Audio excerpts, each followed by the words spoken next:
essa semana, então, com essa possibilidade aí, vaga, né? O Trump tem feito ameaças, agora ele ameaça todo mundo, a gente nunca sabe direito o que ele vai fazer ou não, né? O que a gente sabe é que tá feia a coisa, porque as denúncias são graves, gente. Assim, sinceramente, eu tenho 15, 20 anos de jornalismo, esse caso Epstein aqui é talvez o mais asqueroso que eu já cobri na minha vida, sinceramente, em termos de crime, né, cara? A gente tá falando do presidente da República dos Estados Unidos com poder atômico, né, um cara poderosíssimo, das figuras mais importantes do planeta, acusado de abuso contra uma menor de idade, né? Relatos ali do caso Epstein, são milhões de arquivos, gente, tem muita coisa sobre o caso Epstein, é até difícil selecionar o que a gente vai falar ou não. Aqui eu separei, então, até já para antecipar, separei esse caso do Trump, né, por óbvio, separei o caso do Bill Gates e o trecho em que o Epstein conversa com o Bannon sobre o Bolsonaro. A gente vai se concentrar hoje aqui nesse, mas também, gente, fique à vontade para trazer outros casos, porque tem Príncipe Andrew, tem muita coisa, tem abuso na África, inacreditável o nível disso. Esse caso aqui é um que faz a base maga tremer, né, porque envolve até teorias da conspiração, o Trump e tal. E o Trump já é condenado por estupro, né? Sinceramente, se essas acusações não gerarem ali um terremoto nos Estados Unidos, eu não sei o que é capaz de gerar, porque a gente está falando de arquivos divulgados pelo Departamento de Justiça dos Estados Unidos, que foram divulgados na sexta-feira e reúnem milhões de documentos sobre o caso Epstein, um bilionário, morreu em 2019 na prisão, condenado por crimes sexuais e acusado de comandar um esquema de abuso e tráfico de meninas menores de idade, né? Os arquivos incluem registros sobre a prisão, avaliações psicológicas, a morte do Epstein em 2019, e um dos pontos que chama mais atenção é o fato do Trump ter sido citado centenas de vezes, mas centenas. Aqui, essa da menina é uma das mais graves, né? Ele aparece numa lista do FBI com denúncias recebidas por meio de uma linha telefônica oficial, né? Entre as alegações está a de que décadas atrás, tem um ano ao certo, né, mas em Nova Jersey, uma adolescente de 13 ou 14 anos teria sido forçada a praticar sexo oral no Trump. A vítima, de acordo com os documentos, teria mordido o pênis do presidente estuprador, assassino. Desculpa aí, gente, eu não sei se eu vou conseguir manter o mínimo equilíbrio nesse caso. Abusador, pedófilo, e relatado o caso por outras pessoas. Esse aqui é o documento, né? Devia ter colocado maiorzinho, desculpa aí até a imagem, gente, mas está escrito, é um relato de outra pessoa anônima, né? Entende-se uma menina, falando que reportando que uma menina não identificada, amiga dela, foi forçada a fazer sexo oral no presidente Trump cerca de 35 anos atrás em Nova Jersey. A amiga contou que a Alexis que a abusada tinha entre 13 e 14 anos quando a coisa aconteceu e que ela mordeu realmente o pênis do presidente Trump durante o abuso, realmente, né? E bateu na cara dele. É isso, Caro Renz, a parte do... The friend was allegedly hit in the face after she laughed about beating President Trump. A amiga bateu na cara dela depois que ela riu. Ela riu. Então vamos lá. Vamos dar um alerta de gatilho aqui, porque agora a gente vai entrar. A amiga também fala que foi abusada pelo Trump, né? É isso que aí fecha. Vamos dar um alerta de gatilho aqui, que agora a gente vai entrar, e voluntariamente, não é nosso desejo, a gente vai entrar numa seara muito pesada. Essa seara pesada passa pelo seguinte: o Trump, ele é conhecido como abusador. Ele tem a acusação de pelo menos 28 mulheres que alegam ter sido atacadas pelo Trump em diversos níveis, ou beijo forçado, ou passar a mão. Isso está julgado, e essas denúncias vêm de mulheres adultas. Quando entra no terreno de crianças, havia um caso que depois foi abandonado pela acusadora, que era uma criança, muito possivelmente porque sofreu ameaças. Vamos adiante. O que esse relatório atual traz é que o Trump efetivamente não só atacava adultos, isso é público. Vamos lembrar quando ele falou que ele gostava ele, por ser uma pessoa famosa, ele podia agarrar a mulherada pela genitália, não foi essa a palavra que ele usou, não sei nem se ele conhece essa palavra, porque o vocabulário dele é muito pequeno, quando ele disse que poderia agarrar a mulherada pela genitália porque ele era uma pessoa famosa. Então, ele é um predador assumido. Isso daqui não é uma presunção. Ele confessa ser um predador. Vamos lembrar que quando ele trai a esposa dele, a Melania, com a Stormy Daniels, uma atriz pornô, o filho dele tinha acabado de nascer, tinha 11 meses de vida. Então, trata-se de um estuprador. O que essas notícias trazem neste momento são acusações ainda não verificadas, porque vêm por linhas anônimas, que ele fazia diversas coisas. Uma delas foi essa de obrigar uma criança, uma menina de 13 ou 14 anos, a idade incerta, mas isso não faz a menor diferença, a fazer sexo oral nele, e ela teria mordido este animal, este predador.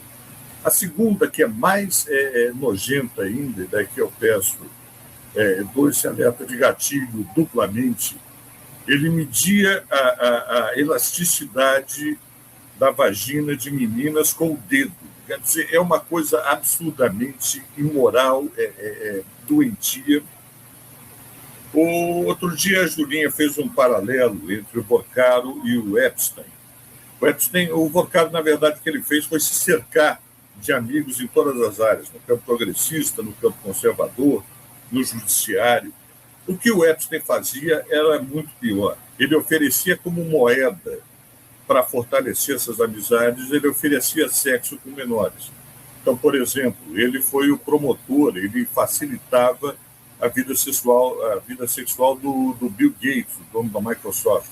Por isso a Melinda Gates, inclusive, se separou dele.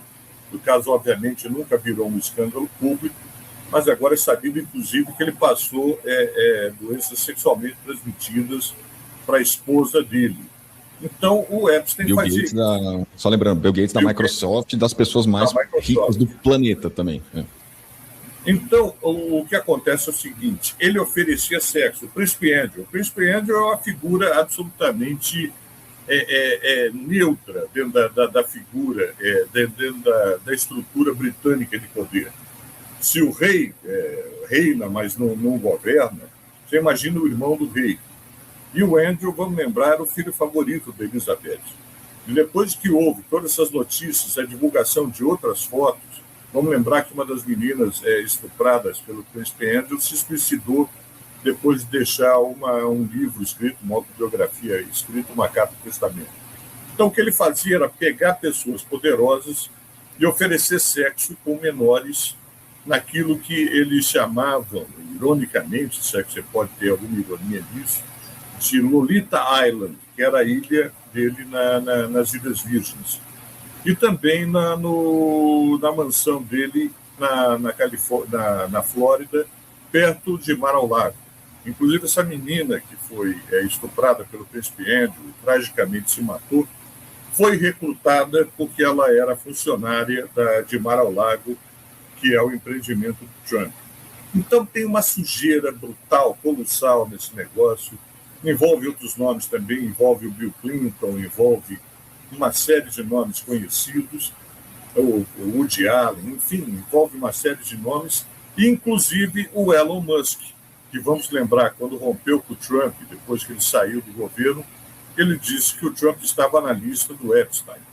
E ele deveria saber, porque ele próprio mandou um e-mail para o Epstein dizendo que ele ia visitar a ilha do Epstein com a filha trans dele, que ele, por sinal, renega, pelo fato dela ser uma menina trans, e essa menina trans, ela confirmou que esteve na ilha do Epstein com o pai, o Elon Musk. Então, não se trata de especulação, você tem um corpo de provas importante. O Elon Musk, inclusive, nos e-mails dele, pergunta qual é a noite mais agitada. Mais agitada, quando você pergunta para o Epstein qual é a noite mais agitada, todo mundo entende o que ele está querendo falar. Então, não poupa ninguém. É um escândalo de sujeira brutal. E o negócio é o seguinte, quer dizer, se você quer contratar uma garota de programa, esse é problema teu, ninguém tem nada a ver com isso. Quando se trata de pedofilia, a coisa muda de figura. Agora, a pergunta que eu faço é o seguinte, se um cara como Bill Gates, uma das maiores fortunas do mundo, se um cara como Elon Musk, o homem mais rico do mundo, precisa de ajuda para contratar uma garota de programa, é porque tem alguma ilegalidade envolvida, é óbvio. Se os caras podem pedir para qualquer serviço de esporte uma moça do jeito que eles querem, com o cabelo que eles querem, com a altura que eles querem. O que o Epstein estava oferecendo era a possibilidade de uma ilha não coberta pela lei norte-americana de praticar pedofilia. É óbvio, não tem outra possibilidade. Ou vocês têm a ingenuidade de achar que o Elon Musk precisa de ajuda para contratar uma garota de programa, que o Bill Gates precisa de ajuda para contratar uma garota de programa. Não, o que o Epstein estava oferecendo não eram garotas de programa. Era a possibilidade de um território separado dos Estados Unidos, num território interno, sem lei, praticar crimes como pedofilia. É esta questão que está se colocando. Então, o que ele oferecia para esses pervertidos era a chance de fazer sexo com crianças. Porque não fosse isso, nenhum deles precisaria da ajuda do Jeffrey Epstein para contratar uma garota de programa. É ridículo pensar que as maiores fortunas do mundo dependam de um intermediário para contratar garotas de programa. É isso. Mais ainda, descobre-se agora, já havia essa suspeita há muito tempo, que o Epstein trabalhava para o Mossad, o Serviço de Informação israelense. Então, ele não só promovia esses crimes, participava desses crimes, porque ele mesmo era pedófilo, mas também fornecia informações sobre os pedófilos para o Mossad, para o Serviço de Segurança, do Serviço de Inteligência de Israel, de tal forma que eles tivessem elementos para chantagear autoridades e pessoas poderosas. Esse é o tamanho da encrenca no qual o Trump está no centro. Impressionante. Imagina quanta gente não foi chantageada aí, né? Imagina, minha gente. Manda. Eu estava me guardando aqui, eu vou fazer um pequeno discurso, por favor, me perdoem. Tá? Mas vamos falar, já que estamos falando de Epstein, vamos falar de QAnon. Vamos falar sobre o QAnon. Para quem não sabe, o QAnon é uma conspiração que surgiu um pouco antes da primeira eleição do Trump, e eles já estavam, desde o início, eles já estavam denunciando o que seria uma grande conspiração do poder das pessoas envoltas numa rede nacional de pedofilia que atingia políticos, que atingia o establishment americano, bababá. Teve, inclusive, aquele caso famoso de que eles cismaram que tinha uma pizzaria perto da Casa Branca, se não me engano, que tinha no porão, eles tinham um ringue de pedofilia infantil, e as pessoas ligavam para lá, fingindo que estavam encomendando pizza, e pegavam, e na verdade estavam encomendando crianças para ser entregue para sexo. Aí fake news, né? É inacreditável esse caso mesmo. Isso, aí alguém acreditou nisso, pegou uma arma, invadiu a pizzaria e não tinha nada, né? Obviamente. Só que a pizzaria não tinha nem porão, quando esse cara com uma metralhadora, inclusive o tal porão, ela não existia. Eles ameaçaram jornalistas também, né? Eu lembro. Eles esconderam até o porão a tempo, né? Para tu ver como a conspiração é forte, eles esconderam o porão. A galera, tinha um youtuber falando isso, exatamente. Não, é inacreditável isso, cara. Manda. Enfim, essa era a teoria da conspiração. Né? Isso aí, essa teoria da conspiração, ela surgiu antes do caso Epstein, tá? Antes do Epstein vir à tona e a gente sabia das coisas. Mas, o que eu quero chamar a atenção de vocês é um link que eu mandei no nosso grupo ali privado, tá? Só para vocês terem uma ideia. Eu passei, a gente estava falando antes, eu estava mexendo no meu Kindle no início do programa, procurando um livro que eu queria mostrar para vocês, que é um livro de um senador americano, tem ali o nome do estado que ele atuava, não lembro agora, e ele denunciou, em 1992, ele denunciou um esquema de pedofilia que ocorria no estado dele. Então, igual Epstein. E eu li esse livro, eu li na época, assim, antes do Epstein estourar, e uma das coisas que ele fala é que o esquema já vinha de anos, envolvia republicanos e democratas, e passava de mão em mão. A gente está falando agora do Mossad, é isso. O Epstein em si, ele não era, digamos, o cara que pegou e começou o esquema, não é o cara que chegou um dia, vou criar um esquema de pedofilia. Não, ele herdou esse esquema de algum lugar. Esse esquema já veio pronto para ele só aperfeiçoou. Por que vocês acham que o Epstein foi morto na prisão? Porque essa altura todo mundo sabe que ele foi morto. Não foi porque ele era o líder do esquema, ele era a sua cara. O Epstein, nesse caso de pedofilia, era o Maduro na Venezuela, era só face pública. Isso é o que diz o livro. Eu peguei aqui o livro, ó. Acabei de ver, então. The Franklin Cover-Up. Mas eles falam quem que, então... Esse livro não é sobre o caso Epstein, tá? Não é sobre o caso Epstein. Só para avisar. É um caso semelhante ao caso Epstein, que é confirmado o que aconteceu nos estados do Nebraska ali, que tá dando. Tá, entendi. Mas aí não tem nome, então, quem deu, assim, origem a essa rede de tráfico de mulheres e tudo mais? Não tem... O autor, ele já fala que já era um caso, não era o primeiro... Ele não pegou, já pegou o esquema em andamento, ele não sabe quem começou. Eu não lembro se traz o nome do organizador, mas na época os organizadores dessas coisas eram menos famosos, assim, apareciam menos. Né? O ponto que eu quero chegar é assim, esse esquema não é uma coisa de hoje. Essa parte do Epstein é só a parte que vazou. Mas ele já está acontecendo, sabe? É uma coisa que no Brasil não seria nem notícia, porque a gente sabe como é que o poder em Brasília, os bastidores do poder ocorrem puteiros, né? Então, aqui para nós a gente já está acostumado. Mas assim, é só para chegar a mostrar que esse esquema já estava lá, já era velho, tá? O Epstein foi só o elo da corrente que quebrou. E quando o elo quebrou, começaram a pagar tudo. É o que eu sempre falo, quando um esquema desse porte estoura, as pessoas que estão por trás dele começam a queimar tudo que elas precisam para se manter salvas. Por isso que está saindo esses arquivos do Epstein. Coisas além do Epstein, o que está vindo atrás, o que tinha antes, porque esse esquema continua. Pode ter certeza que alguém pegou o que sobrou e está fazendo essas coisas, tá? O esquema continua, tá? Só para deixar claro. Com relação à pedofilia, eu só queria colocar uma coisa, Cassim, perdão. Claro, vamos lembrar que a Damares fez denúncias absolutamente infundadas sobre a existência de pedófilos, que inclusive quebravam os dentes de crianças para a prática de sexo oral, enfim. Damares, aquela que vê Jesus na goiabeira, é absolutamente maluca, a gente sabe disso. Agora, o que a gente percebe com essas denúncias é que a extrema-direita cristã, que sempre fez essas denúncias, todo mundo é pedófilo, o mundo é governado por uma elite pedófila formada por pessoas de Hollywood, do Partido Democrata, o que a gente percebe é que os pedófilos são os próprios conservadores. Então, aí é que está a questão. Você pega o caso de figuras do PL, Partido de Deus, Família e Propriedade, Deus, Família e Pátria, etc., no número de pessoas que estupram, inclusive os próprios familiares, que estupram crianças da própria família, é assustador. Então, a denúncia do Damares, embora não fizesse nenhum sentido, é um apito de cachorro. Sempre que possível, a própria teoria do QAnon, que a Júlia explicou muito bem, ela tem esse sentido.